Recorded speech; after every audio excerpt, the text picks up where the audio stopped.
Hello, my dear wanderers. It's Soren. Welcome back. Tonight we journey to Samarkand, where lanterns glow above tiled arches, and the air carries the faint perfume of spice and warm bread.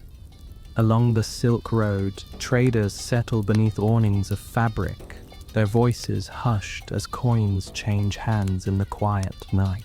Shadows move softly across stone walls, while distant footsteps echo like a gentle rhythm through the marketplace. So, before your dreams take over, gently like the video, and subscribe. Only if this brought you peace. Tell me where you're listening from, and what time it is for you. Now, dim the lights, take a deep breath, and let's drift into tonight's journey together. Ulugh Beg was not the kind of ruler you expect in the late 15th century. Instead of charging into battles or endlessly parading horses, he was happiest staring at the sky, quite literally. This grandson of Timur, better known in the West as Tamerlane, found less joy in swords and more in stars. Chroniclers described him as quiet, reflective, often slipping away from the court to sit beneath Samarkand's wide desert skies. One imagines the other nobles shifting uncomfortably while he explained the angle of Saturn's rings. Samarkand at the time was a city glowing with wealth. The Silk Road brought caravans heavy with silk, spices, and the occasional elephant. Lanterns swayed above markets long after sunset, casting soft shadows over tiled walls, and merchants dozing on rugs. And somewhere above this gentle bustle, Ulugh Beg ordered an observatory, so large and so precise that it startled even his own scholars. Not everyone wanted to spend nights with compasses and astrolabes, but Ulugh had that particular taste. The observatory itself looked more like a palace of silence than a scientific workshop. At its heart lay a monumental sextant carved directly into the ground. Imagine a ruler so big it could measure the heavens without squinting. Students and astronomers padded quietly across polished stone floors, marking the slow crawl of planets. To Ulugh, this was better than war. Of course, his generals disagreed.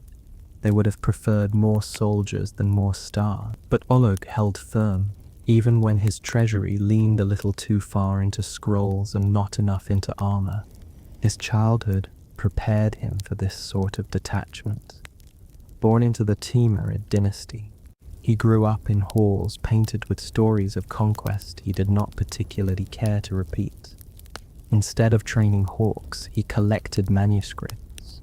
Instead of perfecting his archery, he practiced trigonometry. Courtiers sighed, but Ulugh remained steady. He wasn't oblivious, just quietly stubborn. And so the observatory rose, lanterns flickering against its blue tiles, a reminder that even warlords' grandsons sometimes just wanted a clear sky. Let's drift over to the people who lived around this scholarly prince. The market folk of Samarkand found him peculiar, but harmless. By the glow of lanterns, they told stories of a ruler who loved the stars more than his throne. Some even believed he read destinies in constellations. A few merchants began choosing their trade days according to his calculations, because why not? If a prince of Timur's blood preferred Mars on a Tuesday, it seemed wise not to argue. Yet, Ulugh's story turned bittersweet. Scholars adored him, rivals plotted. His devotion to learning, so admirable in hindsight, looked dangerously soft in a dynasty built on conquest. When his sons began to circle, impatient for power, Ulugh's nights under the stars grew fewer. Chroniclers hint that he sensed his end approaching. The observatory, once his proud creation, soon fell into neglect. Stones were pulled away, scrolls scattered, lanterns darkened, and still, centuries later, travelers whispered about Ulugh's shadow lingering in Samarkand's night air. A ghostly figure, measuring stars while the market below carried on with bargaining and bread. His observatory may have crumbled, but the calm persistence of his stargazing outlasted dynasties. In the lantern shadows of Samarkand, the memory of Ulu Beg drifts quietly, like the planets he charted with such patience. We'll shuffle quietly toward the caravanserai now, where the nightly rhythm of merchants carried its own kind of star map, one built from trade, gossip, and the occasional lost camel.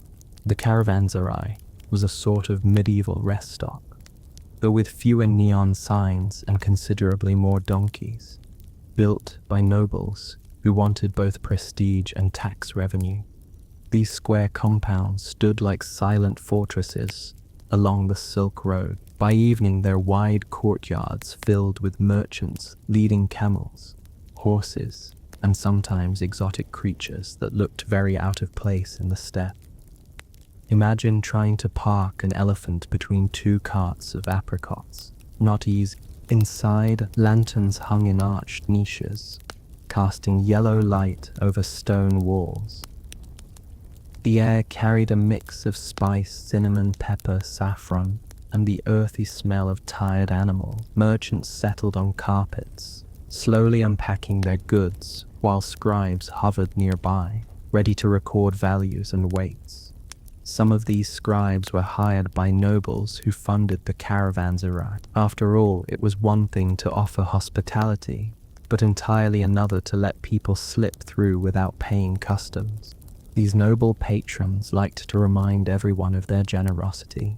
Inscriptions carved above the gates announced who had built each inn, usually with phrases like, "By the grace of God and the foresight of this illustrious governor."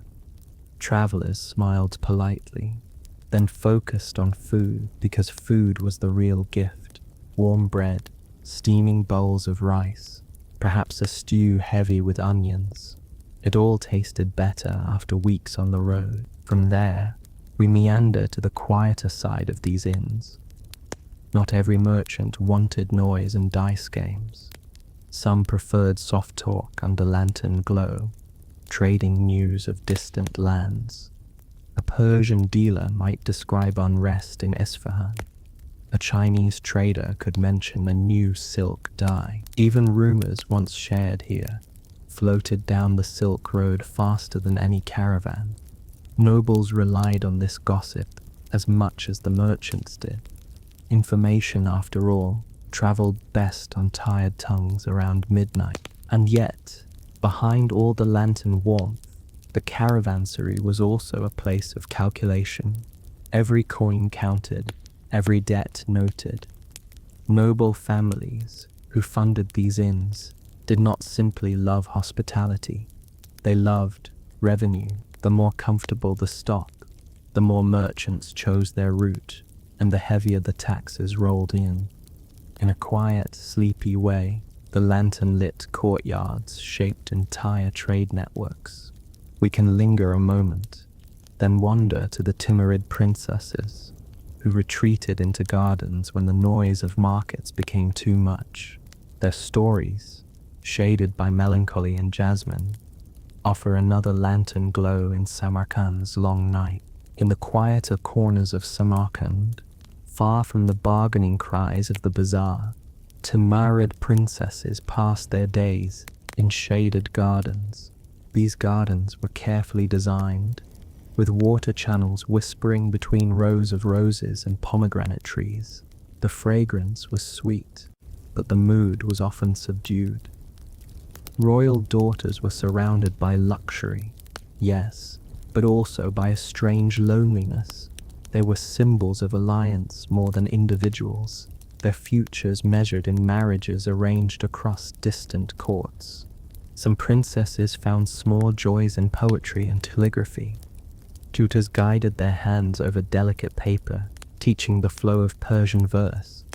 A few grew skilled enough to compose poems of their own, quiet lines about nightingales, rivers, and hearts that longed for freedom. Chroniclers did not always preserve their names, but traces survive, tucked into anthologies that traveled alongside the caravans.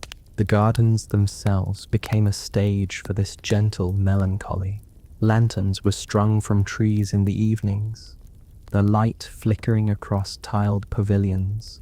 Musicians played softly, plucking lutes and reciting ballads that were intentionally slow. A princess might sit with her companions, sipping sherbet, listening to verses of unrequited love. It was not an unpleasant life, but it had edges of sadness. Wealth did not always soften the feeling of being used as a political piece. Softly now, another branch of the family comes into view. Some of these princesses were married into rival dynasties, sent away to distant courts they barely knew. Farewell banquets were lavish, so many dishes, so many speeches, but the ride away from Samarkand must have felt long, and chroniclers describe tears hidden behind veils, and mothers trying not to show too much grief. Alliances required sacrifice, and daughters carried much of it. At the same time, some princesses found quiet power and patronage. A few commissioned mosques, fountains, or schools. Their names were inscribed on tiles, visible to anyone passing through the city at night. Even within limits, they carved out legacies that glowed softly, like lanterns at dusk. The gardens they loved, watered carefully, symbolized this balance between beauty and restraint. They bloomed not only for leisure, but also as reminders of order and refinement in a dynasty often marked by restless ambition. We'll shuffle quietly toward the Persian poets now, drawn to Samarkand's lantern-lit courts. They carried manuscripts and melancholy verses, offering rulers and princesses alike the comfort of words. Poets were everywhere. In Samarkand, they came with caravans, lured by the promise of patronage and perhaps a warm bowl of stew. Courts, in the Timurid era, adored verse. A good poem was as valuable as a jewel, at least for a few hours of entertainment. And so, in the glow of lanterns, poets would gather, reading aloud to rulers, princesses, and officials who half listened while sipping wine or sherbet. Some poets thrived in this atmosphere. They produced epic tales of kings and heroes, weaving flattery into every line. Others leaned towards satire, their words slyly mocking the very patrons who paid them. Audiences chuckled softly, careful not to laugh too loudly in case the ruler changed his mood. Chroniclers suggest that Olig Beg himself enjoyed astronomy-themed poetry. Why wouldn't he? For a ruler obsessed with stars, a sonnet about constellations was better than gold. From there, we meander to the street-level poets, less polished but equally vital. They recited in markets, near stalls glowing with lanterns, where merchants paused between transactions to listen. Their verses carried gossip, moral lessons, and the occasional complaint about taxes. Unlike the court poets, these performers earned coins dropped into bowls, along with bread or figs. Their voices rose above the hum of bargaining, mixing poetry with the smell of roasted nuts and spices. Poetry in Samarkand was more than art. It was currency, reputation, and even a form of quiet resistance. A single line whispered in a caravanserai courtyard could travel the Silk Road faster than an official decree. Nobles relied on poets to polish their image. Yet those same poets could undermine them with a few well-placed rhymes. In a way, the city's lantern-lit nights flickered with both light and words, fragile but enduring. We can linger a moment, then wander to the merchants themselves. Their careful counting under the shadows of watchtowers reminds us that commerce, more than poetry, kept the lanterns burning late into the night. The markets of Samarkand stretched wide, alive, even after sunset. Lanterns swung gently in the evening breeze, marking the paths between stalls. Merchants sat cross-legged on carpets, counting coins with deliberate patience. Silver clinked softly, an oddly soothing rhythm beneath the murmur of customers. Every coin bore marks of distant lands, Chinese characters, Persian inscriptions, Arabic calligraphy, reminders that wealth flowed here from every direction. Watchtowers overlooked the markets, their guards peering down at the activity below. The presence was not heavy-handed, just steady, enough to discourage thieves. Though of course, some still tried their luck. Merchants developed habits of sleeping lightly, one hand near their chests where the coins were hidden. For them, profit meant security, but it also meant risk. The glow of lanterns made the market look safe, but shadows always had room for a pickpocket or two. In quieter stalls, merchants compared notes on exchange rates. Was silk worth more than saffron this week? Did silver weigh heavier in Kashgar than in Bukhara? These conversations mattered. One clever bargain could shift fortunes for an entire caravan. Still, after hours of calculation, even the sharpest trader grew weary. Laughter softened, voices dropped, and some merchants simply drifted off beside their goods, wrapped in blankets under the lantern light. From here, we drift to the astrologers and mathematicians who shared Samarkand's nights, offering rulers a different kind of calculation. Their rivalries were quieter but no less intense, shaped by numbers, predictions, and a constant desire for precision. Samarkand's nights were not filled with merchants alone. Scholars, too, gathered beneath lanterns, their minds bent on calculations more abstract than the price of saffron. Some were mathematicians, others astrologers, though often the line blurred. Astronomy, after all, was not entirely separate from astrology in those days. A prediction about the movement of Mars could double as a prediction about the fate of a dynasty. Rulers liked having such people nearby. A scholar with a careful chart could explain when to begin a campaign, or at least when not to. Chroniclers note that nobles rarely argued when told to delay. Better to postpone a march than tempt ill-fated stars. Of course, some astrologers disagreed with one another, and here the quiet rivalries began. Scholars carried themselves with dignity, but a sharp quill could wound more than a sword. Marginal notes in manuscript sometimes reveal these subtle insults. One would accuse another of sloppy measurement. Another would hint that his rival's calculations came from borrowed sources. Let's drift over to the observatory again, where Ulugh Beg encouraged this competition. His students mapped stars with a seriousness that suggested the heavens themselves might grade them. They calculated angles, revised tables, and argued over tiny discrepancies. The rivalry sharpened their results, though it also bred tension. Some chroniclers suggest Ulugh's devotion to scholars alienated his generals.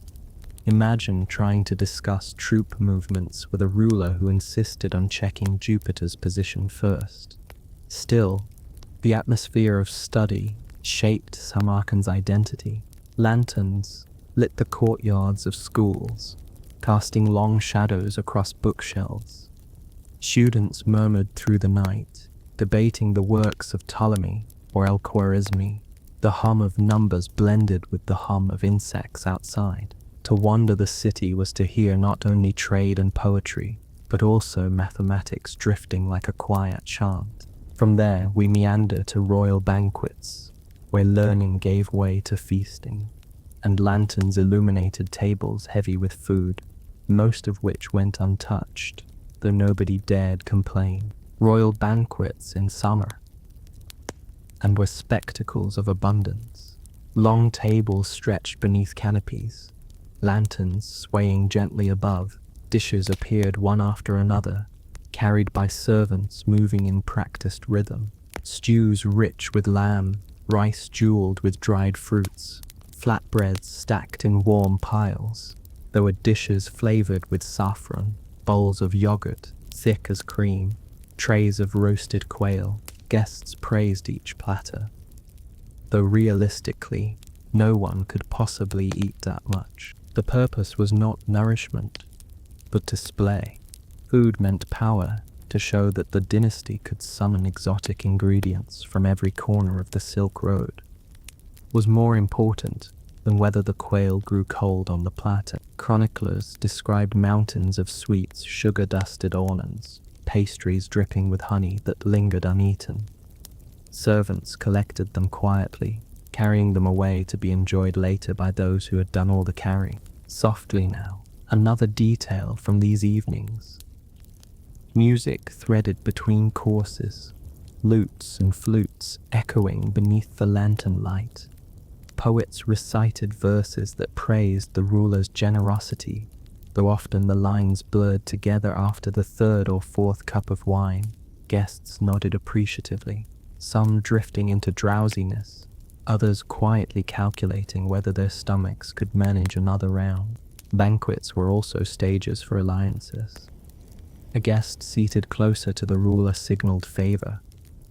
A rival placed farther down the table could sense his decline. Even the dishes reflected politics. An imported spice here, a symbolic fruit there. Historians note that such banquets could be as decisive as battles, though far sleepier in tone. We'll shuffle quietly now toward the architects who imagined blue domes and tiled walls that still catch the moonlight centuries later. Samarkand became famous for its architecture, glowing even more brightly under lantern light. The architects of the Timurid dynasty worked with a palette of glazed tiles, deep blue, turquoise, and white that shimmered by day and glowed softly by night. Domes rose like inverted bowls, decorated with geometric patterns that seemed endless. The designs invited calm, each line leading the eye into another curve. Builders worked slowly, stacking bricks, mixing mortar, pressing tiles into place.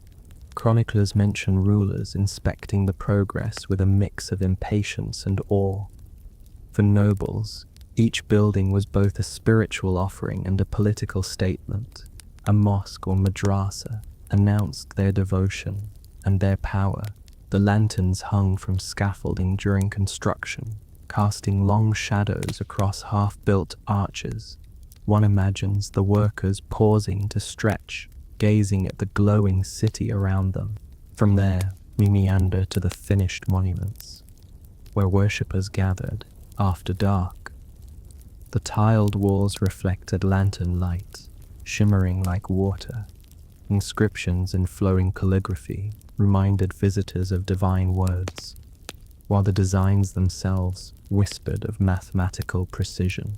The architects did not just build walls, they built serenity.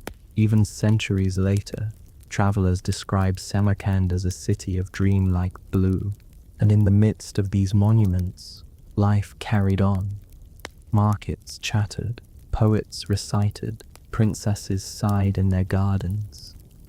The architecture stood as backdrop, grand but patient, as if it knew dynasties would pass while domes remain. We can linger here, then wander to the travelers who carried gossip across the Silk Road, their words as valuable as the goods in their saddlebags. Travelers always had something to say. They arrived dusty, weary, yet eager to share stories. In the candlelit stalls of Samarkand, they became informants without meaning to. A merchant from Kashgar might whisper about unrest in China. A pilgrim from Persia could mention a new sect, stirring debates. A diplomat from Delhi might quietly complain about the food. These fragments of gossip traveled faster than caravans, carried by word of mouth along the lantern-lit arcades. Nobles listened closely. Gossip shaped decisions as much as official reports. Sometimes, the tales were exaggerated, bandits multiplying in number, rival courts richer than they were, but even exaggerations had influence. A rumor about war could alter trade routes. A story about a new invention could spark interest in distant markets. Samarkand thrived on these whispers, its night markets buzzing with information as much as commerce. Travelers also described Samarkand itself. When they left, they spoke of its blue domes, its endless stalls, its lantern-lit gardens. Some called it the jewel of the Silk Road, others the city of scholars, and still others simply a place where one could find a decent melon. All versions spread, and all returned, adding layers to the city's legend. From here, we drift quietly toward the fading glow of dynasties. Lanterns burned on, but families shifted, fortunes dimmed, and the long night crept slowly over Samarkand's power. Dynasties seldom last forever. The Timurids, despite their grand buildings and scholarly rulers, eventually waned. Rival branches quarreled, new powers rose, and Samarkand's brilliance dulled. Lanterns still glowed in the markets, but the wealth behind them thinned. Scholars left, carrying their manuscripts to safer courts. Merchants rerouted caravans towards cities with stronger protection. The great blue domes remained, but the chatter beneath them grew softly now. We picture the city at twilight in those later centuries. A few merchants still arranged their goods, though the crowds were smaller. A poet recited verses to an audience, half asleep. A princess in her garden gazed at fountains that no longer sparkled quite as brightly, and perhaps high above, the ghost of Olubeg still measured the stars, patient as always. The silence was not total. Samarkand endured, even if its dynasties did not. Lanterns continued to sway in the night breeze. Shadows stretched across tiled courtyards, and the memory of its golden age lingered. Travelers who arrived later still sensed echoes of the past. They walked through markets that seemed quieter, but the bones of greatness were there, arches, domes, and the endless patterns of blue. In the end, Samarkand became less a seat of empire and more a story, carried softly along the Silk Road. Its lantern shadows survived in poetry, in chronicles, and in the murmurs of travelers who remembered its glow. Dynasties had slipped into silence, but the city itself remained, still casting its calm, faint light across the desert night. Every ending casts a shadow, and if you follow those shadows, they will lead you to the next secret, the next revelation, the next unexpected turn in the journey. This is the whispering cedars of Lebanon, timber for ancient empires. High on the slopes of the Lebanon range, where mist clings to stone ridges and the wind sighs through branches, the great cedar trees once grew in forests so vast that ancient travelers described them as seas of green. Their trunks were broad, their crowns spread wide, and their wood carried a fragrance that lingered long after cutting. For thousands of years, these cedars, Cedars Libani, the famed cedars of Lebanon, were coveted, cut, and carried across the ancient world, transformed into palaces, temples, and ships. Their timbers became bones for empires, yet their whispering branches also bore witness to human ambition, folly, and desire. In the earliest texts, the cedars were already famous. Sumerian myths spoke of Gilgamesh venturing into a cedar forest, guarded by a monstrous spirit, felling trees as acts of both conquest and hubris. The epic reminds us that even 4,000 years ago, the cedars were not merely lumber, they were sacred, dangerous, symbols of divine abundance. To cut a cedar was to defy gods and spirits, to drag heaven's trees down into human hands. And yet the felling continued, because empires cannot resist fine timber. The Egyptians looked north and saw a resource, their desert land, could not supply. Their own trees were small, brittle, unsuitable for grand projects. From Lebanon, ships sailed south with cedar logs that became beams for temples at Karnak and columns for palaces along the Nile. Cedar's fragrance was prized as much as its strength. The resin was used in embalming, ensuring that even pharaohs carried whispers of Lebanon into eternity. To build in stone was permanence, but to line stone with cedar was luxury, smooth, aromatic, and resistant to rot. The Phoenicians, who lived among the forests, understood better than anyone the value of their timber. Skilled sailors, they turned cedars into the hulls and masts of ships that crossed the Mediterranean. Their fleets reached as far as Spain and North Africa, spreading trade networks like branches unfurling. To the Phoenicians, the forests were less sacred than practical, though reverence still clung to the temples to Baal and Astarte rose with cedar beams, while ships creaked with the scent of Lebanon as they carried purple dye and glassware abroad. The Phoenicians exported not only wood but the prestige attached to it. To build with cedar was to declare connection to one of the ancient world's most respected materials. The Israelites, too, looked toward Lebanon's slopes. Biblical texts speak repeatedly of cedars, praising their height and strength as metaphors for beauty and resilience. When Solomon built his temple in Jerusalem, he demanded cedar beams from King Hiram of Tyre. The temple's grandeur lay not only in its gold and stone, but in its aromatic wooden heart. Later generations spoke of its cedar-lined chambers as a sign of divine favor, though history also recorded how quickly those beams, once cut, could vanish into ashes when conquerors arrived. To pray beneath cedar ceilings was to feel heaven closer, yet also to rely on forests far away, forests that were slowly thinning. The Assyrians and Babylonians, hungry for monuments of their own, cut heavily into the forests. Reliefs carved into palace walls show kings boasting of felling cedars, dragging them with ropes, floating them down rivers, parading them as trophies of conquest. The act of cutting itself became part of imperial identity, proof that rulers could tame not only men but mountains. The cedars, once mythic guardians in Gilgamesh tale, were reduced to building material, yet the sense of awe never disappeared. Assyrian inscriptions describe the scent of cedar logs as though it were divine perfume, their height as rivaling mountains themselves. By the time the Persians ruled, the forests were already diminished, yet demand never ceased. Persian kings took cedar for palaces at Persepolis, and for warships that carried armies against Greece. Alexander the Great, too, looked to Lebanon's forests when outfitting his conquests. Timber was never just timber, it was empire distilled into beams and planks.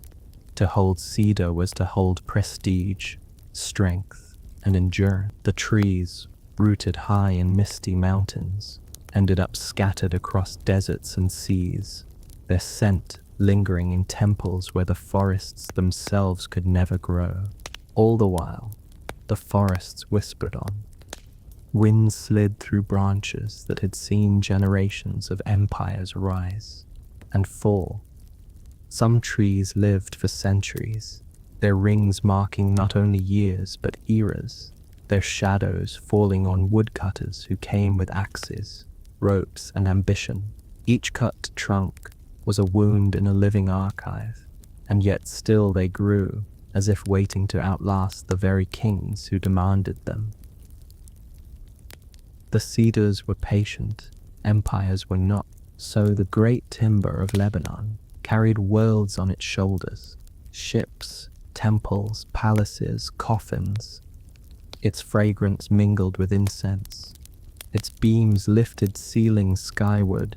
Its planks creaked under soldiers' feet. The cedars whispered through myths, scriptures, and inscriptions, their voices softer than bronze bells, but just as commanding. They were not silent victims of empire. They were reminders that power itself depends on resources drawn from earth and forest, cut and carried, burned and rebuilt.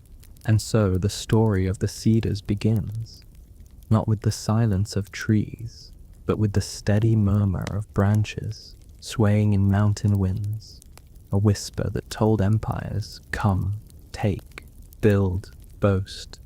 And they did, until the forests themselves began to dwindle, their whispers turning thin, sliding deeper into the story of Lebanon's cedars. The forest begins to resemble less a grove of trees and more a theater where empires rehearsed their power.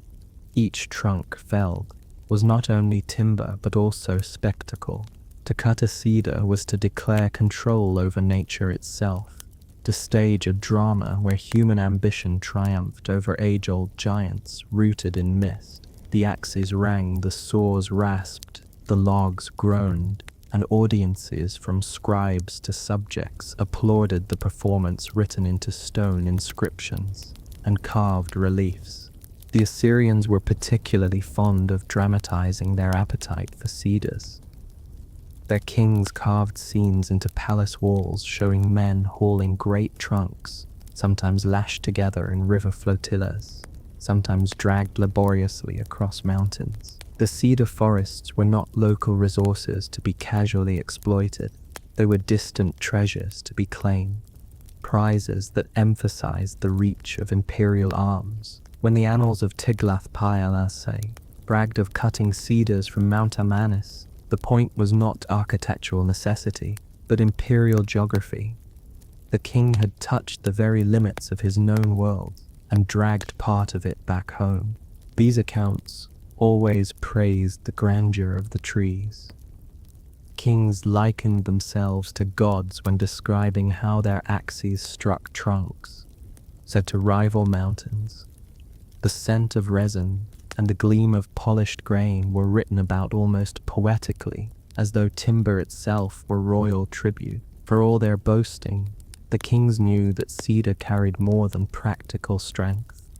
It carried myth, sacredness, and reputation, qualities every empire wanted to steal. The Babylonians followed with similar hunger. Their temples and palaces bore cedar beams that citizens whispered about long after the wood itself had rotted or burned. In their cosmology, cedar retained its aura as a divine substance, connecting rulers to gods. The famous Istar Gate did not rely on timber, but the processional ways leading to such monuments were sometimes shaded or lined with cedar structures. Each plank, a borrowed fragment of Lebanon's mountain majesty. Babylon might rise from baked brick, but its grandeur leaned heavily on forests not its own. For the Israelites, the cedars carried even heavier symbolic weight. The Hebrew scriptures turned the trees into metaphors for nobility and strength. Prophets invoke them when praising or condemning kings, comparing arrogance to towering cedars destined to fall. In Solomon's temple, the imported beams gave an air of luxury to a structure otherwise grounded in local stone. When the temple burned centuries later, chroniclers mourned not just the loss of gold or holy relics, but the vanishing scent of cedar that had perfumed the sanctuary. The wood was so tied to divine presence that its destruction felt like heaven retreating. Meanwhile, the Phoenicians, the people closest to the forests, used cedar with the least ceremony but the most ingenuity. For them, the trees were the stuff of survival and profit. Their shipbuilding industry depended on long, straight trunks that could form masts and keels strong enough to survive the Mediterranean's temper. Every plank carried the forest into foreign waters, so that when Phoenician traders docked in Carthage or Cadiz, the air carried faint hints of Lebanese resin. Their ships became floating forests, their sails spreading not only trade, but also the reputation of their homeland's timber. The forests themselves must have thinned steadily, By the first millennium BCE, the groves described in early myths were already diminished, though not yet devastated. Travelers still wrote of hills thick with cedar, but axes rang constantly, and caravans snaked south and east with their loads. The trees, which could live over 1,000 years if undisturbed, rarely got the chance. Young cedars were cut before maturity, leaving the remaining giants as reminders of what once was. The forests whispered less with wind than with absence, gaps widening where trunks had stood for centuries. Persian kings such as Xerxes and Darius joined the long list of cedar consumers. They demanded beams for their sprawling palaces, even hauling logs across deserts to reach Persepolis. To stand in a hall roofed with cedar was to stand inside a mountain transposed. Guests may have felt awe, not only at the grandeur of stone reliefs, but at the faint perfume of wood that had traveled hundreds of miles, a sensory reminder that the empire's reach extended across landscapes and climates. By the time Alexander marched eastward, the forests were already scarred by generations of extraction. His successors inherited the habit, shipping cedar west for Hellenistic palaces and temples. Later, the Romans repeated the cycle, their architects praising cedar's resistance to rot and insects. They used it in roofs, porticos, and even as writing tablets when cut thin. Each plank extended the tree's afterlife into human culture, carrying whispers of Lebanon into marble cities. And yet, in every age, the trees retained a reputation that outlasted their physical abundance. Writers described them as if they were eternal, even as axes made them lesser. Poets praised their height and fragrance, centuries after the forests had dwindled, imagining them as untouched groves, while reality revealed stumps and thinning lines along mountain slopes. The cedars became a paradox, symbols of permanence that were constantly vanishing, metaphors for resilience that suffered under every empire's demand. Still, in the winds curling through their surviving crowns, the trees whispered as they always had. Perhaps the sound was thinner, the chorus smaller, but the tone remained a murmur that spoke of age, of endurance, of patience far longer than the reigns of kings. The cedars endured not in numbers but in presence. Each tree that survived, carrying the memory of countless others, turned into palaces, temples, and ships. Drifting further into the story of the cedars, the forests begin to appear as quiet casualties of ambition, their rings carved by both seasons and empires. Each tree, if left uncut, could live for centuries, stretching wide crowns that shaded the mountain slopes. But the mountain air rarely allowed such patience. Year after year, new dynasties rose, each convinced it needed cedar beams for temples, palaces, or ships. The forests were ancient. Human memory was short. The result was a steady thinning, an echo of grandeur that persisted long after the sound of axes had faded. The Romans, inheriting the Mediterranean world, saw the cedars as practical marvels. Pliny the Elder praised their resistance to decay, noting that cedar oil and resin protected the wood from insects. Roman architects favored it for roofing large halls, where the wide spans required beams that lesser timbers could not provide. Ships, too, carried cedar, though pine often sufficed for ordinary construction. To line a portico with cedar beams was not just practical but symbolic, an architectural boast, as if one had the luxury of forests far away at one's disposal. In villas along the Italian countryside, the faint scent of Lebanon might linger, a perfume of empire. By this period, the forests were noticeably reduced. Travelers remarked that the great groves were no longer endless, that logging had pushed higher up the slopes.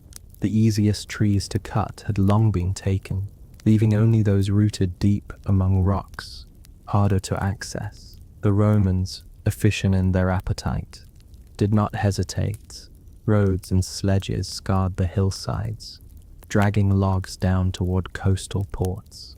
The forests whispered thinner, their voices breaking where gaps widened. Yet the symbolic weight of cedar never diminished. Early Christians writing in the Near East adopted the cedar as a metaphor for spiritual strength.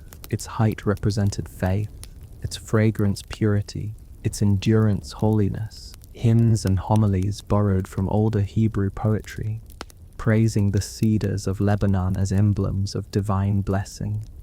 Ironically, as the forest shrank, their symbolic abundance grew, spreading through scripture and sermon until even those who had never smelled cedar imagined its perfume.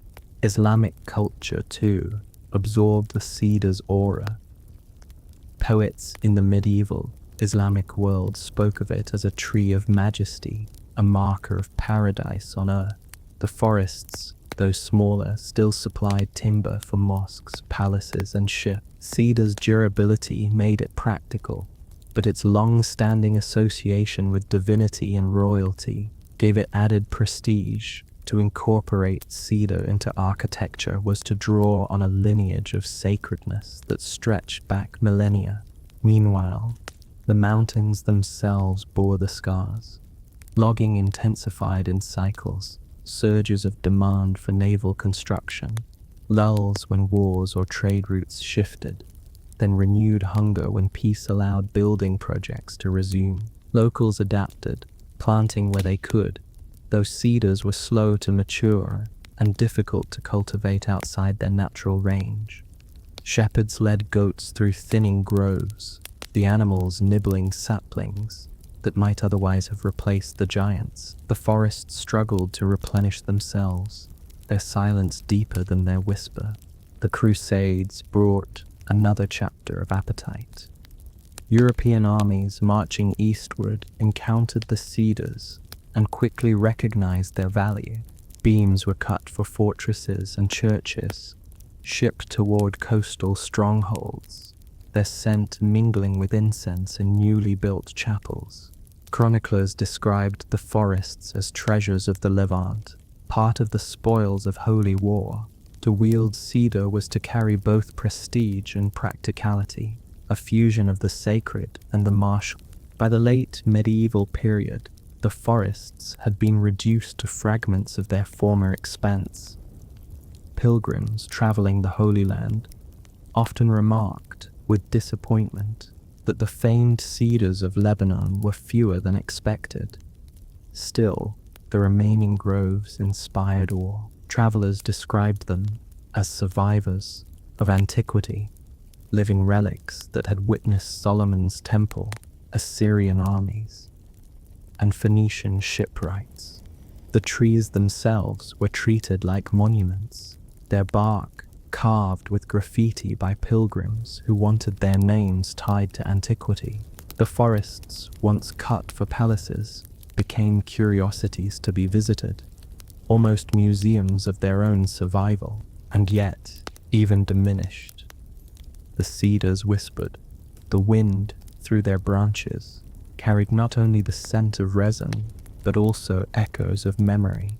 Each tree became an archive, its rings recording centuries of rain and drought, conquest and neglect. To stand beneath one was to feel history pressing down in silence, thicker than stone ruins, older than most temples still standing. The empires that once boasted of cutting them had crumbled, but the trees, stubborn and slow, remained in fragments, reminding onlookers that ambition is brief, while mountains endure. Thus the cedars entered the medieval imagination as both symbol and survivor. They no longer fueled empires, as they once had, but they fed poetry, scripture, and pilgrimage. Their timber had carried palaces and ships, but their living forms now carried memory, even half vanished. They remained majestic, whispering across centuries that human glory however loud, fades faster than the quiet murmur of branches in mountain wind, sliding onward into the medieval centuries.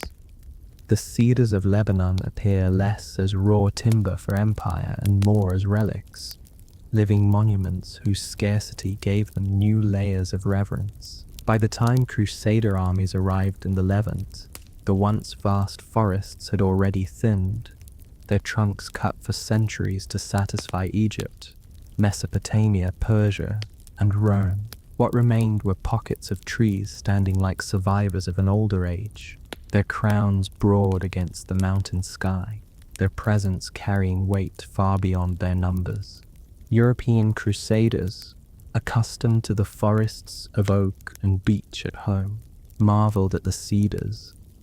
Chroniclers described them with a mix of awe and practicality, noting their durability and their straight trunks, well suited for beams in castles and churches. But the cedars carried a heavier symbolism too. Medieval Christian writers, steeped in biblical references, saw the groves as proof of prophecy, living evidence of the trees praised in Scripture. To pray beneath their branches was to touch a fragment of the holy past, as though the trees themselves were relics. Timber was still taken, of course.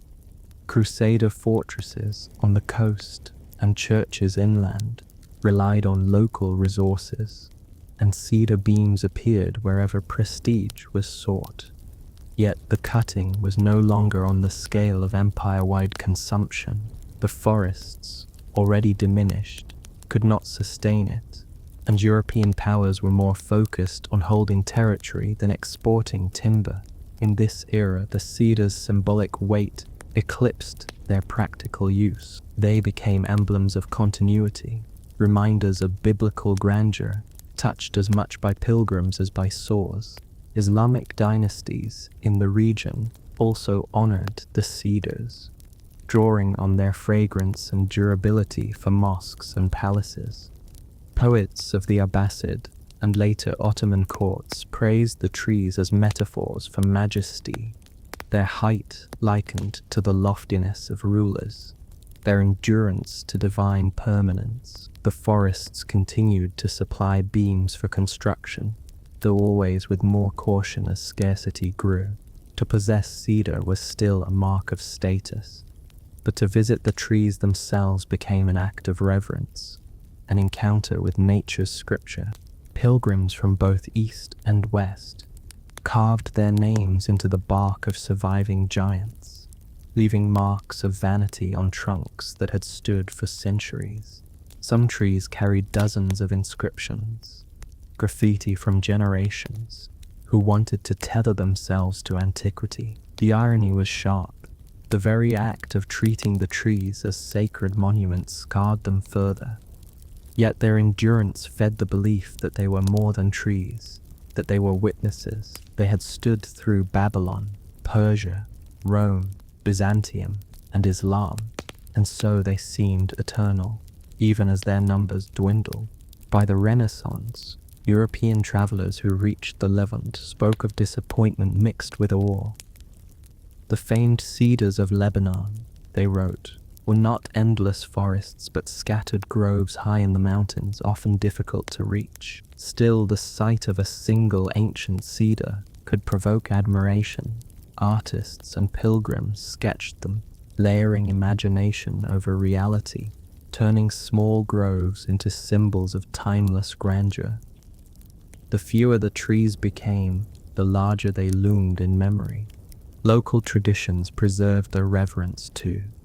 Villagers near Beshari and other mountain communities protected certain groves, regarding them as sacred or tied to saints. Festivals and prayers sometimes centered around the trees, blending biblical symbolism with local piety. To cut in such groves was taboo, though practical needs sometimes bent the rule. The cedar's scarcity made them precious, their survival precarious. In a world where trees were usually taken for granted, these stood apart, living slowly in a landscape rushing with change. Thus, through the medieval centuries, the cedars shifted from resources to relics. They still served builders when beams were needed, but increasingly they served imaginations, scriptures, and pilgrimages. They were symbols for poets, metaphors for priests, curiosities for travelers, and landmarks for locals. Where once they had built empires, now they built memory. Their whispering branches carried not the sound of axes, but the sigh of endurance trees that had been cut for millennia, and yet still somehow sliding into the early modern centuries. The Cedars of Lebanon found themselves increasingly entangled in the shifting ambitions of Ottoman rule, European exploration, and local survival. The forests that had once seemed inexhaustible were by now only fragments of their legendary past. Travelers who climbed the slopes expecting vast seas of timber found instead scattered groves, their gaps speaking more loudly than their crowns. And yet, the aura of the cedars only deepened as their rarity grew. Scarcity polished them into symbols, elevating them above ordinary trees into living emblems of survival. The Ottomans, who controlled the Levant for centuries, viewed the cedars with both practicality and reverence. Their timber was still harvested, especially for naval shipyards. Cedars' long, straight beams served as masts and keels, resistant to decay and strong enough to carry sails across the Mediterranean. In Istanbul, rumors spread that the scent of Lebanon could be found in the very hulls of ships moored in the Golden Horn. Yet the Ottomans, inheritors of Islamic poetry and biblical memory alike, also framed the trees as sacred. Chroniclers praised them as natural wonders, gifts that whispered of God's majesty. Cutting was allowed, but not without caution. Even empire builders felt hesitation when laying axes to trunks that had stood longer than many dynasties. European travelers, increasingly frequent after the 16th century, recorded their impressions with disappointment edged by awe. Pilgrims who had read scripture expected endless forests. What they found were a few hundred trees clustered in pockets like relics in a reliquary.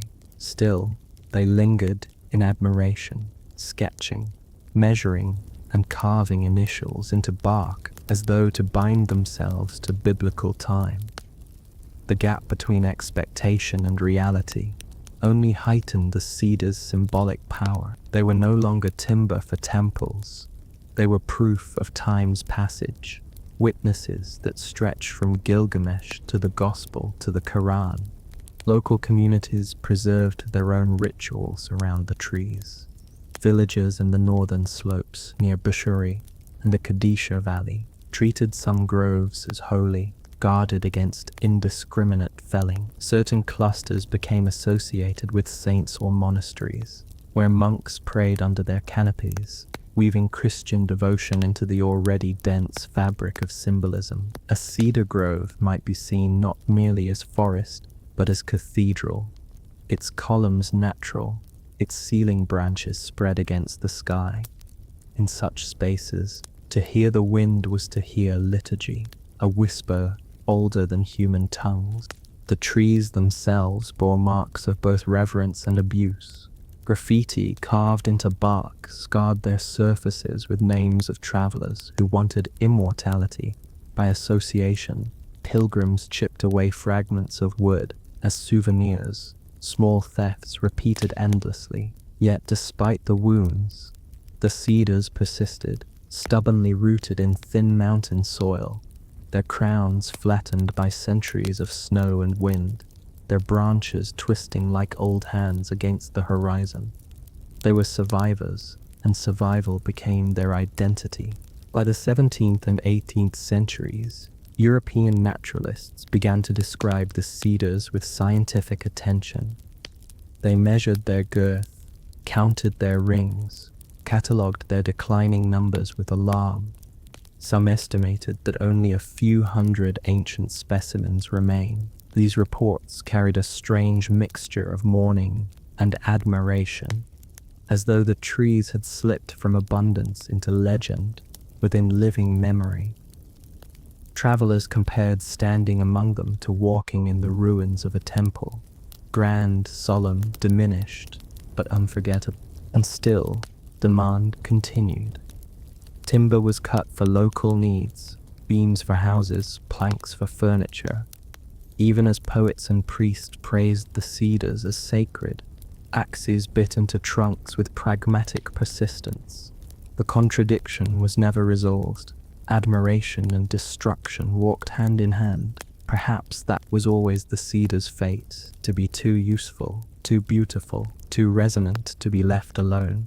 Thus, by the dawn of the modern age, the cedars stood as paradoxes, revered as sacred, yet felled for ships, praised in scripture, yet scarred with graffiti, symbols of permanence, yet dwindling steadily. They were no longer just resources for empire.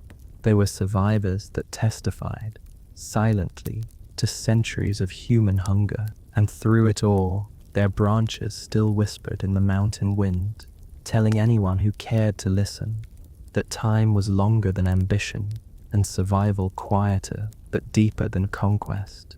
Sliding into the 19th century, the Cedars of Lebanon entered a new phase of their story, one where their survival became as much a matter of imagination as of ecology. They were no longer vast forests feeding the ambitions of pharaohs, kings, and sultans. Instead, they were reduced groves, their rarity making them both vulnerable and venerated. In an era when European travelers, naturalists, and colonial officials prowled the Mediterranean in search of ruins and relics, the cedars became natural monuments, treated with the same awe as ancient temples or fallen statues.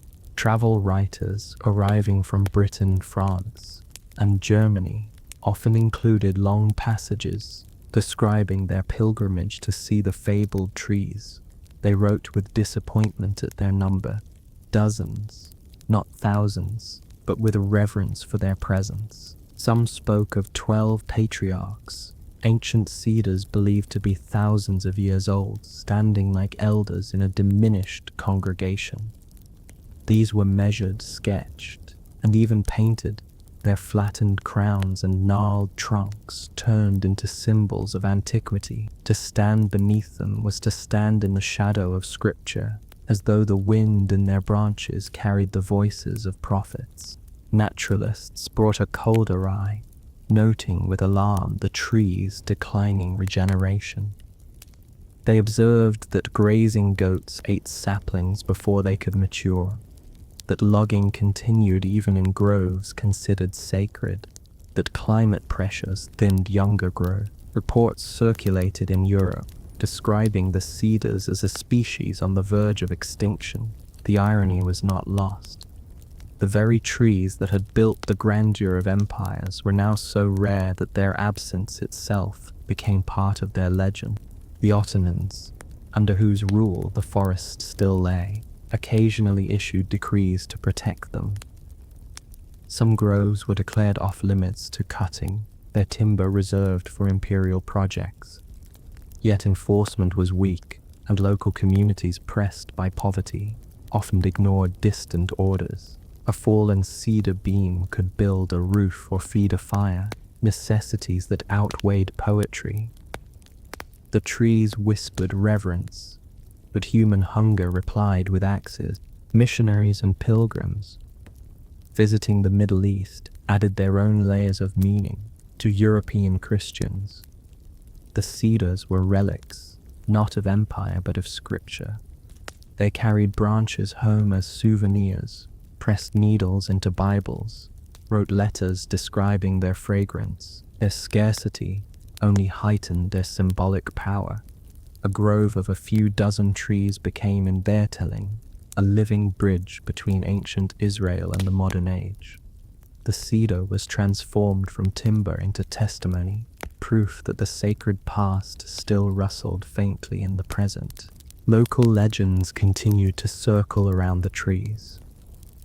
Villagers told stories of cedars protected by saints, of groves that whispered warnings when danger approached, of trees that bowed in storms but never broke. These tales framed the survivors as more than mere plants.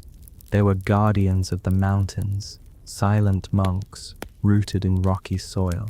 Their presence shaped rituals and prayers, blending Christianity and Islam with older reverence. The trees were both practical wood and mystical companions, anchors of identity for communities perched in thin air. European imperial ambition soon layered new complications. French engineers and administrators, arriving in the Levant with scientific zeal and colonial curiosity, considered schemes to restore the forests. Some saw in the cedars not only history, but opportunity, a chance to reforest, to regulate, to claim stewardship over what older empires had squandered. Their writings spoke of preservation, but often with the paternal tone of empire. Saving the cedars meant folding them into European systems of management and control. The trees, like ruins, became tokens in the story of colonial order. Artists and poets of the Romantic movement adored them. Painters sketched lonely cedars against dramatic skies, symbols of endurance amid decay. Poets wove verses about their fragrance, their age, their whispering branches that seemed to carry secrets older than nations. To the Romantics, the cedars embodied melancholy grandeur, the beauty of something ancient surviving in fragments, reminding the modern world of its own fragility. And yet, for all the ink spilled in praise, the axes never entirely stopped. Villagers still cut what they needed. Armies occasionally requisitioned timber, and goats continued to chew away at the chance of renewal. The forests did not fall all at once. They thinned, generation by generation, until only a handful of groves remained. The paradox deepened. The less there was, the more they were praised. The cedars whispered, but their whispers now sounded more like sighs, branches moving not in abundance but in stubborn survival. By the century's end, the cedars of Lebanon stood less as resources than as relics, fewer, smaller, but weightier in memory. They had built temples, ships, and palaces, but now they built imagination, carrying on their crowns the hopes of poets, pilgrims, and conservationists. Their branches no longer stretched across empires, but across centuries, reminding anyone who listened that survival itself can be a form of defiance.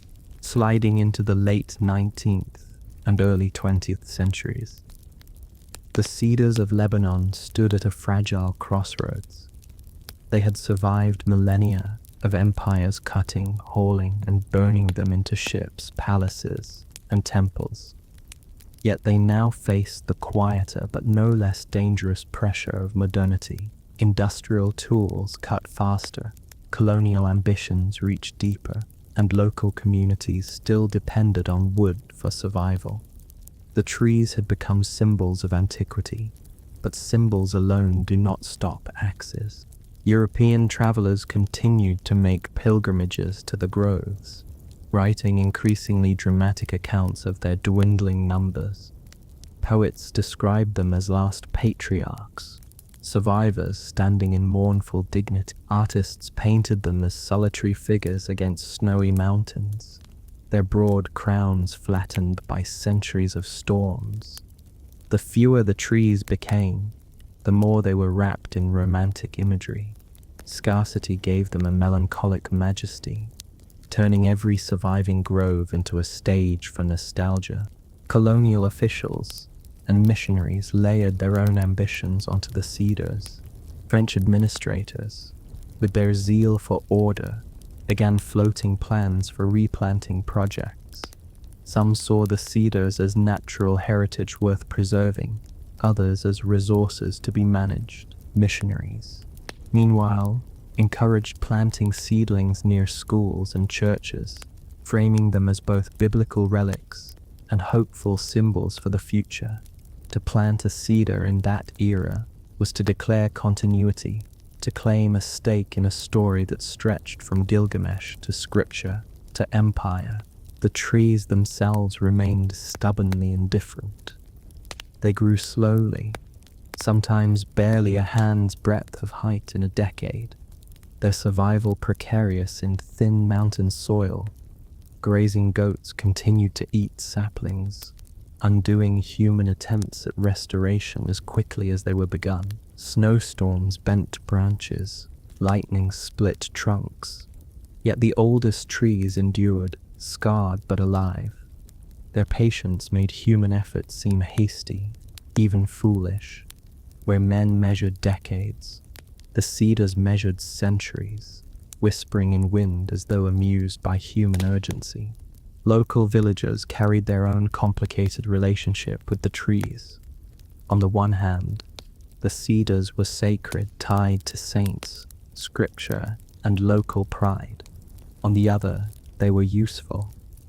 Timber built homes, fueled fires, and paid debts. Reverence often stopped at the edge of necessity. To cut a tree was sometimes framed as survival, not desecration. The contradiction between sacredness and utility was never resolved. Perhaps it never could. By the early 20th century, international voices grew louder in calling for protection. Naturalists argued that the cedars are a species on the brink, one that needed deliberate conservation if it was to survive another century. The rise of modern forestry brought new tools of measurement, plots marked, saplings counted, fences erected to keep out goats. The forests that once sprawled untended across mountains now became managed zones, their survival dependent on policies and budgets rather than myth and reverence. At the same time, the cedars deepened their place in imagination. Nationalists in the region began to claim them as emblems of identity, symbols not just of antiquity, but of resilience. To speak of Lebanon was to speak of cedars, and to defend them was to defend heritage itself. The trees were increasingly invoked in speeches, writings, and imagery, their branches spreading across not only hillsides but flags and coins. They ceased to be only relics of empire. They became living emblems of belonging, and yet, for all the rhetoric, their survival remained precarious. Fires occasionally swept slopes, logging continued in secret, and goats still gnawed at saplings. The cedar's whispers grew thinner, more fragile, but also more insistent. Each branch seemed to murmur of endurance against odds, of patience outlasting conquest, of fragility wrapped in stubbornness. Thus, on the threshold of the modern era, the cedars of Lebanon carried dual identities. They were relics, diminished remnants of a once vast forest. They were also symbols, inflated by imagination into monuments of survival. Their fate rested uneasily between axe and reverence, policy and neglect, patience and urgency. They whispered still, though now more softly, as though daring the new century to decide whether they would continue to be timber for ambition or witnesses of endurance. And at last, the cedars of Lebanon stand not merely as trees, but as living symbols, their whispers carrying into the present. What began as vast forests feeding the ambitions of pharaohs, kings, and emperors has narrowed to a handful of guarded groves. Yet their voice remains. They no longer launch fleets or raise palaces, but they rise instead as emblems of resilience, figures etched into memory, religion, and nationhood. In the 20th century, conservation efforts slowly gained strength. Protected groves were fenced, goats kept out, seedlings planted under watchful eyes. International organizations declared the cedar groves heritage sites, reminders that ecological preservation. Tourists climbed the slopes to see them, standing in silence beneath crowns flattened by centuries of snow. taking photographs where earlier pilgrims carved graffiti. The shift from timber to tourism marked a final transformation. The Cedars had survived long enough to escape consumption, becoming instead objects of admiration. Their image spread far beyond the mountains. The cedar became the emblem on Lebanon's national flag, its branches stretching wide across red and white stripes.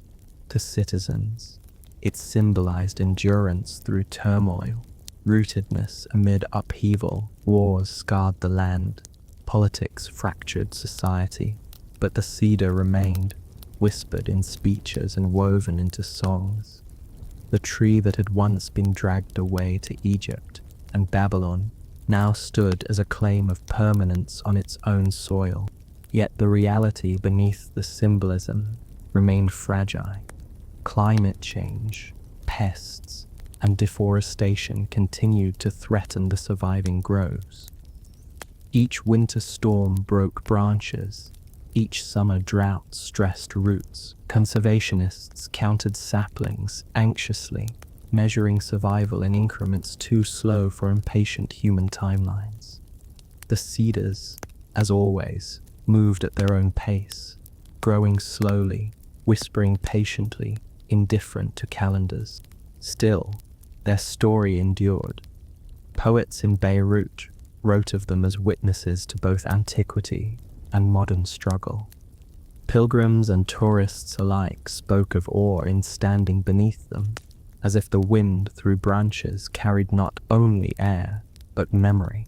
Children learned to see them not just as trees, but as living history, symbols that stretched from Gilgamesh to scripture, to the flag in their classrooms. The cedars had become, in every sense, voices of endurance. And so the cedars of Lebanon, once felled for temples, ships, and palaces, now whisper in quieter roles. They whisper to conservationists, urging patience. They whisper to pilgrims, offering continuity. They whisper to nations, reminding them of rootedness. They are fragile, yes, but they are also enduring, survivors that tell a story longer than any empire. Their branches still sway against mountain skies. Their shadows still fall across rocky slopes. Their fragrance still lingers in cool air. The empires that cut them are gone. The ships they built have rotted. The palaces they held have crumbled. The temples they lined have burned. But the cedars remain, fewer but stubborn, whispering softly that endurance is not measured in abundance, but in persistence. They no longer build the bones of empire, but they build memory, and memory, as much as timber, can outlast the centuries. Silence falls for a moment, but it's only the breath before another storm. Behind the quiet, something stirs, an untold chapter waiting to unfold in all its strangeness. This is the silent watchtowers of the Great Wall, guardians of the northern frontier, stretching across mountains, valleys, and deserts. The Great Wall of China snakes like a scar stitched into the land. It is not a single wall, but a succession of fortifications built, rebuilt, and patched over centuries, each generation layering its own anxieties in brick and stone. Yet as vast as the wall is, its most haunting features are not the endless ramparts, but the watchtowers, those silent sentinels that rise at intervals, square or round, squat or tall, perched on ridges or planted in valleys. They were the eyes of the frontier, gazing out into the emptiness of the north. Today they stand weathered, abandoned, mute, but once their walls vibrated with voices, smoke, fire, and fear. The towers were never mere ornaments. They were the communication system of a sprawling empire, designed to carry messages faster than any rider could.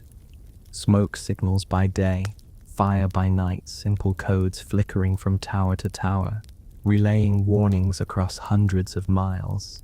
If raiders approached from the steppe, The alarm could ripple toward Beijing in a matter of hours, the frontier lighting up like a nervous system firing. The wall itself was meant to slow incursions, but the towers gave the empire ears and eyes. Without them, the wall was just stone. With them, it became a living thing. Each tower was built with practical ruthlessness. Stone and brick where available, tamped earth where not, square structures most often, though round and polygonal shapes appear in certain regions. Some rose only a single story, others several, with stairs or ladders connecting levels. At the top, soldiers tended fires, watched horizons, and shivered in wind. Inside there were cramped quarters, storerooms for grain, cisterns for water, and sometimes armories. The towers were both homes and prisons for the garrisons assigned to them. A few men in each, sometimes dozens, cut off from the world except for the faint silhouettes of other towers in the distance. Life inside a tower was monotonous at best, miserable at worst. Soldiers passed long hours scanning the empty steppe, their eyes straining for the smallest movement. A lone rider could be friend or foe. A dust cloud could mean approaching herds or advancing raiders. Boredom gnawed at them, but so did fear. Stories circulated of surprise attacks, of comrades dragged from walls, of whole garrisons wiped out before help arrived. The towers gave no escape. One could only fight or fall within their walls, and yet soldiers endured because duty demanded it, and because the empire needed human eyes to fill the silence of the frontier. The towers themselves, scattered across harsh landscapes, seemed to share the endurance of the soldiers who manned them. Their walls absorbed centuries of wind and sand, their bricks cracked in heat and frost. Yet they continued to stand, even as dynasties rose and fell. Minkara bricks carry marks of specific regiments, their names pressed into clay before firing. A faint human presence fossilized into architecture. To touch those bricks today is to touch the hands of forgotten soldiers, men whose names survive only in stamped characters hidden in walls. The system was vast, but fragile. Communication relied on visibility, and visibility relied on weather. A foggy day or a storm could blind the towers, breaking the chain of messages. Fires required fuel, which was scarce on desolate frontiers. Soldiers had to gather brush or haul dung, storing it for nights when signals might be needed. Smoke plumes in the dry northern air carried far, but only if the watchers tended them constantly. The empire's security rested on the diligence of men who lived in towers more exposed than secure. The irony of the Great Wall, of course, is that it was less about keeping enemies out than about containing anxieties within.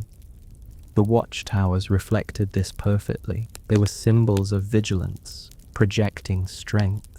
Yet they also revealed fear that without constant watch, the empire's borders would dissolve. The towers did not guarantee safety. They guaranteed nervously to look out from one was to feel both power and vulnerability. As the steppes stretched endlessly, indifferent to bricks and smoke, even in their time, the towers must have felt lonely. Soldiers lived in groups, but their isolation was profound. They sang songs to pass time, carved graffiti into walls, scratched calendars into stone. Some buried trinkets or charms in cracks, perhaps to ward off danger, perhaps to leave traces of themselves. The towers, if they could speak, would not roar with tales of glory, but whisper of monotony, fatigue, and small human gestures against the vastness of frontier life. Today, the watchtowers stand in ruin. Roofs collapsed, walls crumbled, stairways broken, grass grows in their cracks, sheep graze around their bases, and tourists climb them for views. They are silent, but the silence is deceptive. The towers still gaze agate, their openings like eyes staring across the steppe. Across centuries, they no longer light fires or send smoke, but they remain guardians of memory, reminders of an empire's fragile need to watch the horizon. And so the story of the Great Wall's towers begins, not in triumph, but in endurance. They were built to watch, to signal, to endure boredom and storm alike. Their silence today only amplifies their history, for in their mute presence, one can still hear the echoes of footsteps, the creak of ladders, the crackle of firewood, the sighs of men who once stared into endless skies. Drifting further along the ridges and plains, the watchtowers begin to reveal their other purpose beyond smoke and flame. They were way stations of human endurance, scattered like punctuation marks across an unforgiving sentence. To stand in one was to feel the wind whip through narrow slits meant for arrows, to smell the acrid smoke of fuel stockpiled for signals, and to know that you were a speck posted against horizons that stretched without end. The towers dotted landscapes that were anything but uniform. In the west, where the desert sprawled, they rose from dunes, half buried already in sand even during their prime. Soldiers there endured scorching summers and freezing winters, their towers more like ovens by day and iceboxes by night. Water had to be stored in cisterns or hauled from distant wells, each drop precious. A garrison that ran out of water was not a garrison at all. It was a group of doomed men staring at empty buckets. In the mountains, towers clung to ridges like stubborn outcrops. Snow piled against their bases, winds roared through cracks, and storms turned visibility to nothing. The very landscapes that made them strategic also made them punishing. Supply lines often struggled to reach them, leaving soldiers to stretch rations of millet, beans, or dried meat. Fires for warmth risked betraying positions to enemies, so soldiers huddled in layers of felt and fur, muttering about the cold as much as about invaders. The steppe towers faced yet another rhythm. Here the horizon was vast, the dangers swift. Raiders on horseback could appear almost from nowhere, their speed outpacing warnings. A tower might spot dust rising in the distance, light a fire, and already feel hooves pounding nearby. In those moments, the tower was less a signal station than a trap. Soldiers bolted doors, loosed arrows, and prayed reinforcements might follow the trail of smoke before all was lost. Inside the towers, life collapsed into routine. Men kept watch in shifts, eyes scanning for movement until blurred vision and fatigue betrayed them. Others mended bows, sharpened blades, or patched armor that rarely saw use but had to be ready at any moment. Dice games filled evenings, when the fires were not lit. Songs echoed off stone walls, and gossip about distant cities became a lifeline of imagination. A man might never see Beijing, but he could speak of it, dream of it, picture its markets or palaces, while sitting on a frozen stone ledge. Letters home were rare, and even when they arrived, they carried little more than reminders of distance. A wife's health, a child's birth, a poor harvest. News that could not be acted upon, only worried over. For some soldiers, the tower became the only home they would know, the walls as familiar as their families once had been. The monotony etched itself into their bodies, carving lines of fatigue into faces still young, pressing silence into their bones. The architecture of the towers echoed this monotony. Simple rectangles with narrow staircases, floors of packed earth, and walls thick enough to outlast weather. Light entered sparingly through arrow slits. Furnishings were minimal.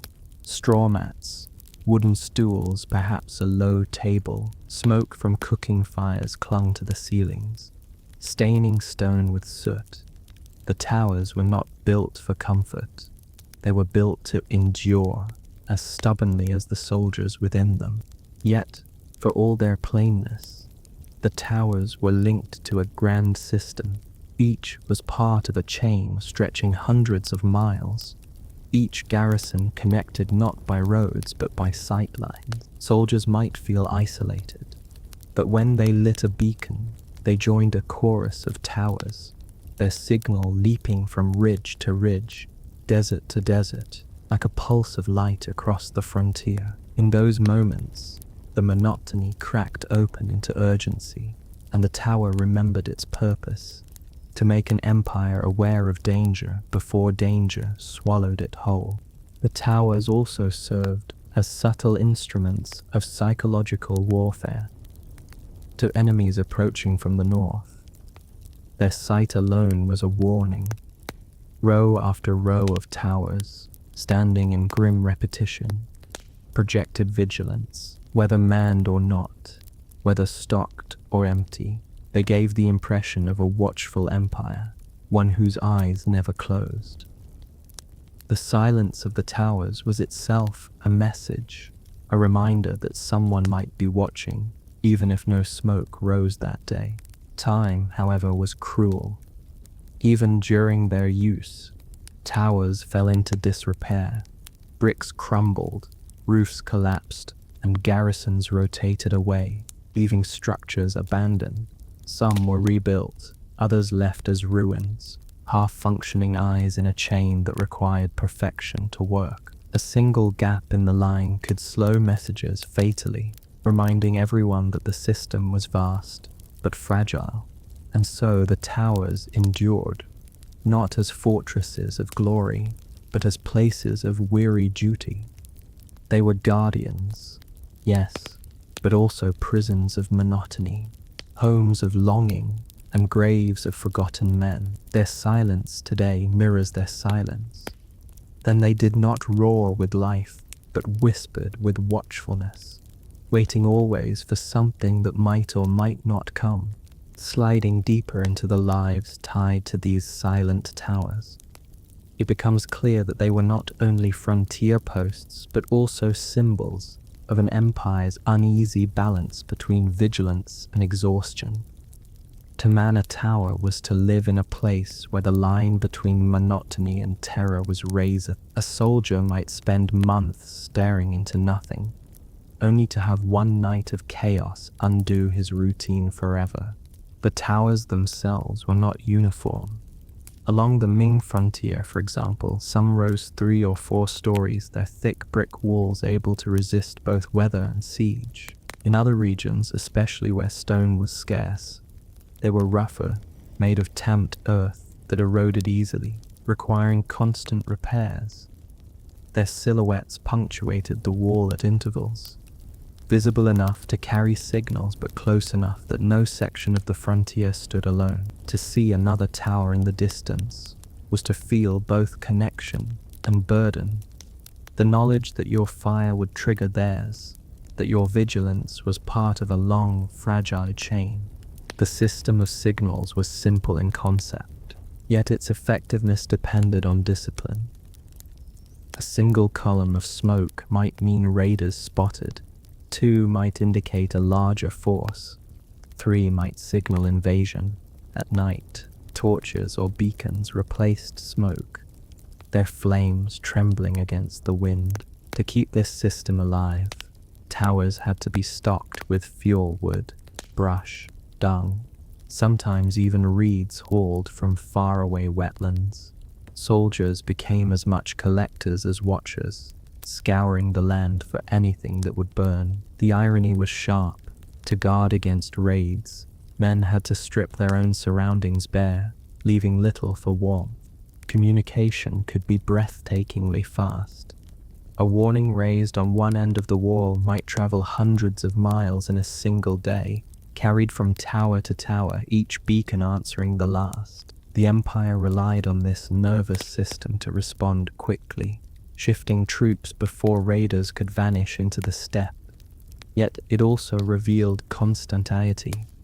The wall was less about invincibility than about insecurity, a visible admission that danger pressed always against its northern frontier. Life inside the towers remained harsh. The cramped quarters reeked of smoke and sweat, grain sacks stacked against walls, long bundles of brush. Rats scurried freely, feeding on crumbs, bold enough to gnaw through leather straps. Men slept in shifts, their dreams punctuated by the creak of wind through arrow slits. Boredom drove them to dice games, carving graffiti, or inventing songs, melancholy tunes that echoed in the cold stone.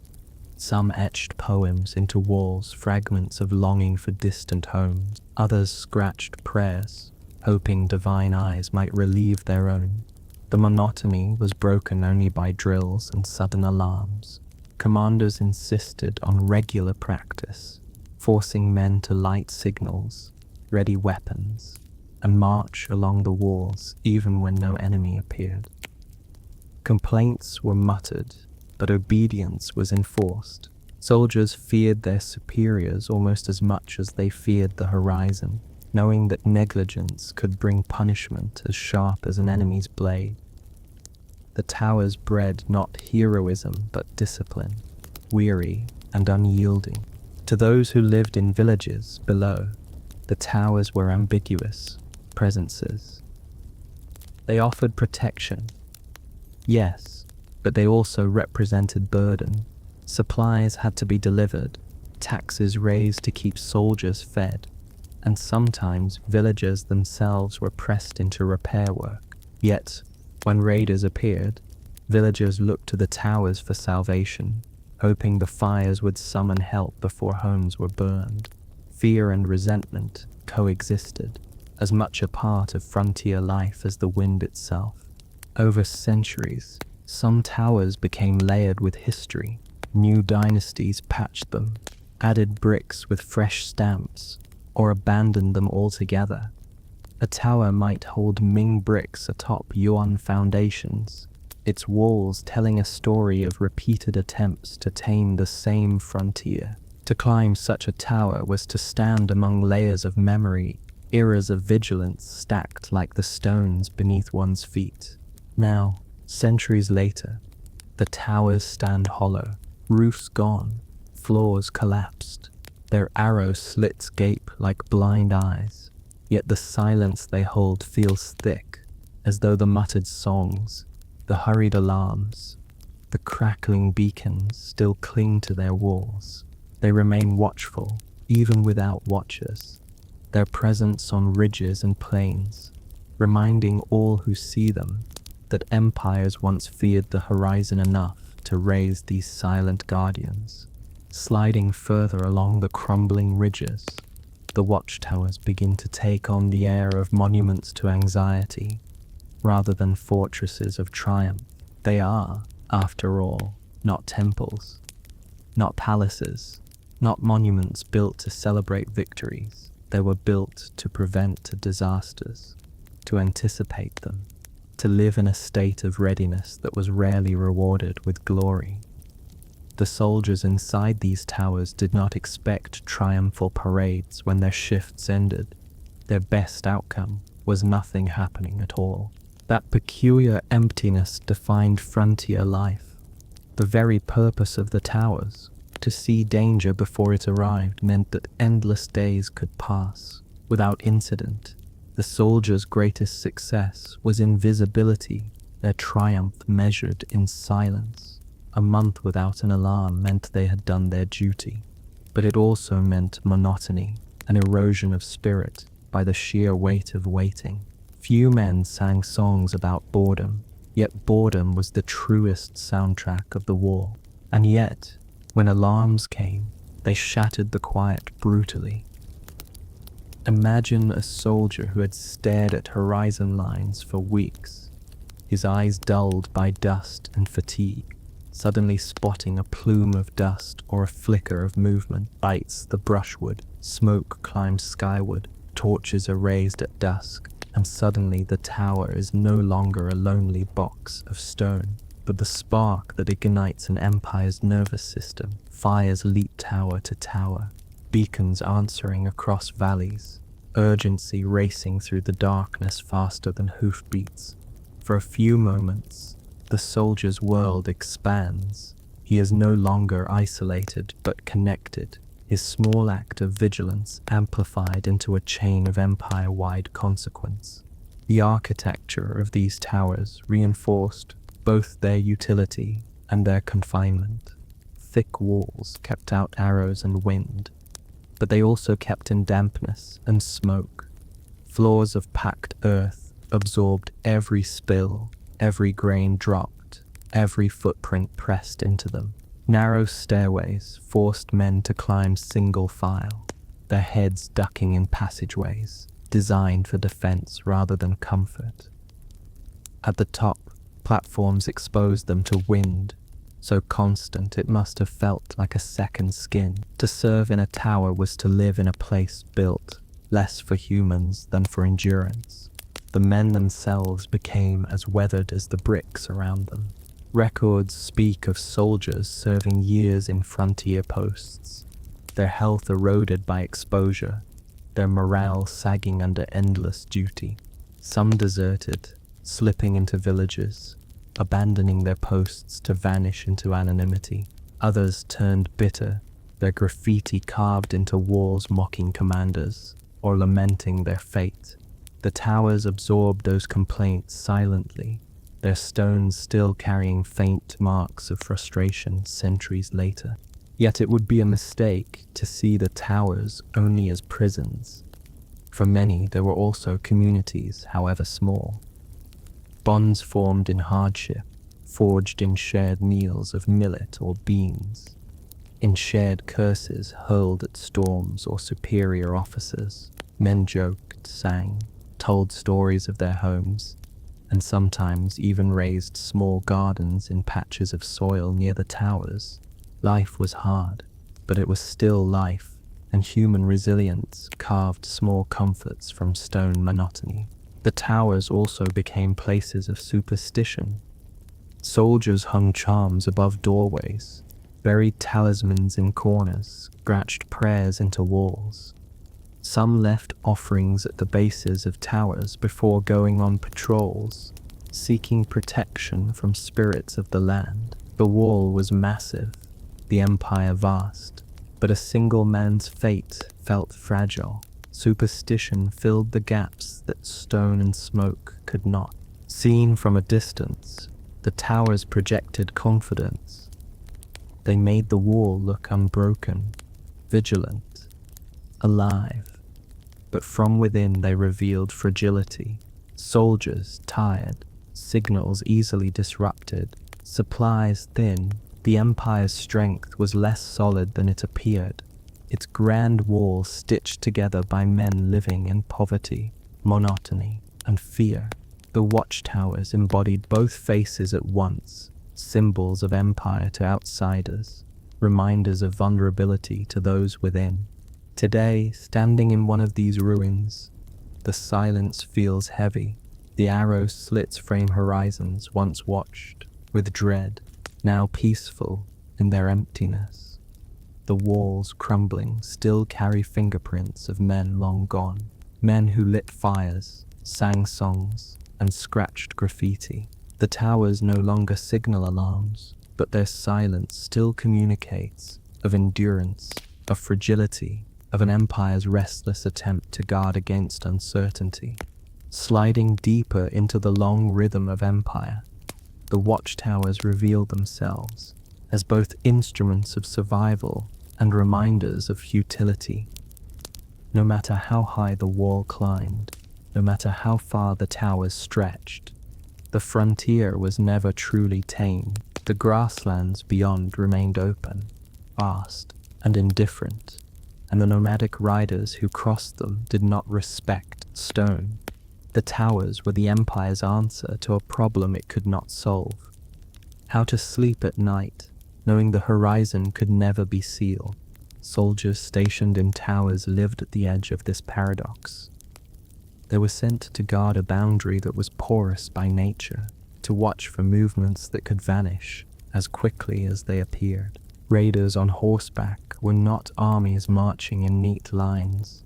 They were dust clouds, swift strikes, sudden disappearances. A signal lit too late was useless, but one lit too early could cause panic and punishment. A soldier's eyes carried the weight of judgment, his hesitation or haste rippling down the chain of fire and smoke. Imagine the pressure of staring into empty plains, knowing a wrong call could bring either disaster or disgrace. In quieter moments, the towers became schools of improvisation. Men patched roofs with whatever scraps they found, wove straw into mats, and built makeshift furniture from discarded timber. They tamed stray dogs to serve as companions and warnings, their barking more reliable than tired eyes at night. Some planted beans or cabbages in corners where soil gathered, coaxing life from stone. These small acts softened the monotony, turning garrisons into faintly human spaces rather than mere stone husks. The diet was relentless in its sameness. Millet porridge, occasionally beans, rarely meat unless hunting provided it. Wine or liquor appeared when supply trains arrived, bringing brief celebration before returning to thin rations. A soldier's body, pressed against wind and stone, carried both hunger and fatigue, yet it endured.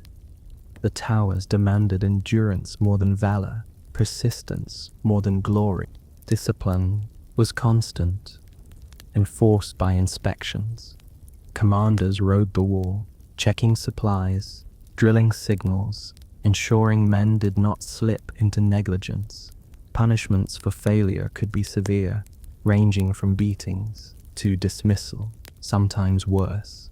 Yet behind the facade of discipline lay exhaustion. Letters and reports from the Ming era complained constantly of underpaid, underfed soldiers, of towers manned by men barely fit to fight. The empire needed eyes on the frontier, but it was never generous in feeding them. Still, when danger appeared, the towers proved their worth. Raiders were not stopped by walls alone, but alarms carried by fire forced the empire to respond. Reinforcements moved, patrols shifted, and sometimes entire campaigns were launched because of one plume of smoke spotted from a lonely tower.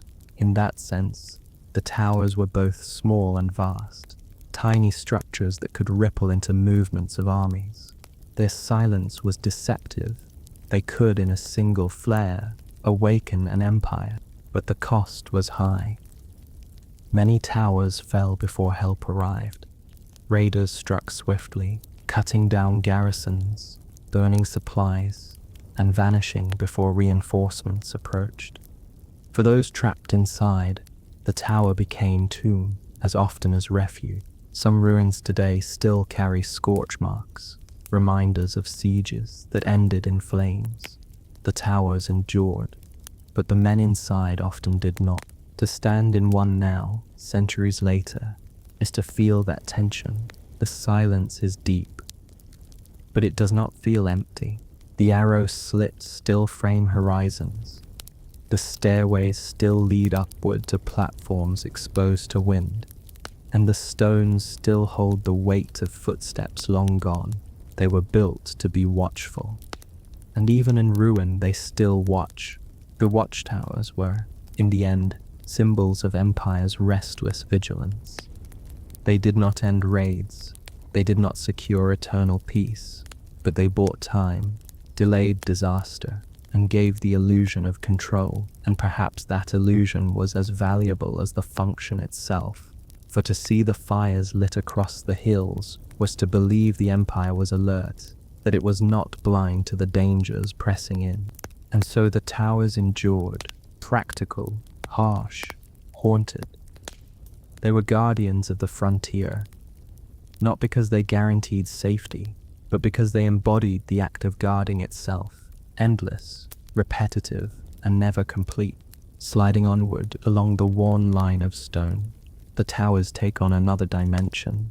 They were not just instruments of defense, but symbols of dynastic ambition. Each dynasty that rebuilt or repaired the wall stamped its own anxieties into these structures, leaving behind bricks with marks of regiments, inscriptions of commanders, and subtle differences in design. To climb a tower today is to climb through layers of dynastic memory, and foundations beneath Tang repairs beneath Ming brickwork, an archaeological palimpsest of worry. The Ming dynasty left the most enduring mark, facing repeated threats from the steppe. Ming rulers poured enormous resources into strengthening the wall and its towers. Bricks were stamped with the names of units responsible for their production, a bureaucratic way of both ensuring accountability and leaving ghostly signatures for the future. To run one's hand along a weathered brick is to touch the imprint of forgotten men, soldiers and laborers who carried clay, fired kilns, and stacked courses of stone under orders that stretched from the capital. The towers were not only watch points, they were monuments to administrative reach. Every brick a line in the empire's ledger for the soldiers posted there. However, such grandeur meant little. Their lives remained grounded in mud, millet, and monotony. Yet they were aware of being part of something larger. When a tower lit its beacon, it was not just summoning reinforcements, but activating a vast chain of imperial response. The empire was a distant abstraction most of the time. But in those moments, the soldier's torch linked him directly to the capital, his act echoing all the way to the emperor's ear. The tower turned isolation into connection, however brief. The landscapes themselves shaped how towers were built and remembered. In the deserts, towers were squat, their lower walls already half swallowed by shifting sands. In the mountains, they stood tall, perched precariously on ridges where snowstorms battered their sides. Along river valleys, they rose from fertile soil, often near villages that provided supplies, their presence woven into the rhythms of agriculture. Each tower, though uniform in purpose, carried the imprint of its environment, as though the land itself whispered into its stones. Over time, neglect set in. Dynasties fell, priorities shifted, and towers that once blazed with smoke signals stood empty. Some collapsed into rubble, their bricks scavenged for homes or pens. Others lingered in partial ruin, their upper stories gone, their lower chambers repurposed as storage for shepherds or shelter for travelers. In some places, children played inside their hollow shells, turning monuments of vigilance into playgrounds of imagination. The empire's anxieties faded, but the towers persisted, half forgotten yet still standing. Their silence today carries a strange irony. Built to be loud with fire, smoke, and alarm, they now mutely watch horizons that no longer threaten. The dust clouds that once terrified garrisons are now stirred by tourists' buses or herders' flocks. The arrow slits that once framed approaching enemies now frame peaceful skies, and yet their watchfulness lingers. Even ruined, they still face outward, as though the act of vigilance has outlived its necessity. It is tempting to see them as tragic remnants, but perhaps they are more than that. They embody endurance structures designed for fear that have outlasted the fears that birthed them. They embody human stubbornness, the refusal to leave a frontier unwatched, even when history proved walls cannot halt the tides of migration. And they embody memory, the faint scratches of graffiti, the stamped bricks, the soot stains from long dead fires, all whispering of lives once lived within their confines. Thus, in their silence, the towers still perform their role. They guard not against raiders, but against forgetting, reminding all who see them of the restless vigilance that once consumed empires. Their stones cracked and weathered, holds centuries of looking outward, watching, waiting, enduring. Sliding further into the silence of these towers, one begins to notice how memory clings to them more tightly than mortar. They are not simply ruins of defense, they are archives of human presence. Each wall and stair bearing faint traces of the men who once lived and died within them. Unlike palaces which were decorated with splendor, or temples which were consecrated with ritual, the watchtowers carried only the ordinary touch of ordinary hands, soldiers, laborers, commanders, all leaving behind marks they never expected to last. Some of these marks are literal. Bricks from the Ming period often carry incised characters naming the regiment or province that produced them. Each stamp a small bureaucratic record pressed into clay. These stamps, faint and weathered, still survive on certain towers, like signatures left by men whose names were otherwise lost. Graffiti too survives. Crude carvings of dates, names, even sketches. A soldier in the 16th century, bored or lonely, scratching his identity into stone, could never have imagined tourists tracing those same lines with their fingers centuries later. The towers became unintentional guestbooks of empire. Other marks are subtler. Dark stains on ceilings from cooking fires, grooves worn into steps by boots trudging up and down, soot smudges where torches once flared, all small reminders of the everyday. The towers did not only serve empire, they served dinners, arguments, dice games, and weary naps. Their stones absorbed all of it, storing traces of lives that history rarely bothers to record. In this sense, the towers are strangely democratic.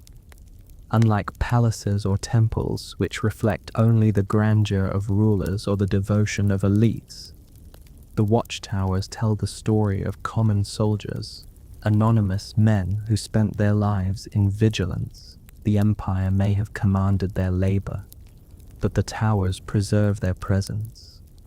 In the silence of a ruined tower, one can almost hear the shuffle of boots, the mutter of complaints, the sigh of men watching an endless horizon. Yet, the towers also remind us of impermanence. For all the labor invested, many fell quickly into ruin once dynasties collapsed. Bricks were pried loose by villagers for houses, stones carted away for pens and walls, timbers burned for warmth. What had once been an imperial system of surveillance became a scattering of shelters, storerooms, and ruins.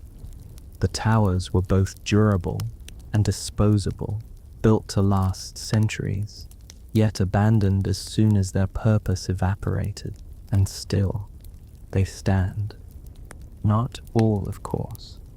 Many have crumbled entirely, buried in sand or collapsed into valleys, but thousands remain, dotting the landscape with their skeletal forms. They no longer signal alarms, but they still communicate to modern eyes. They speak of endurance, of fragility, of the endless human impulse to guard against uncertainty. They remind us that vigilance itself can become architecture, that fear can be built in brick and stone. Even in ruin, their orientation endures. The arrow slits still face outward, narrow eyes fixed on horizons that once carried threat.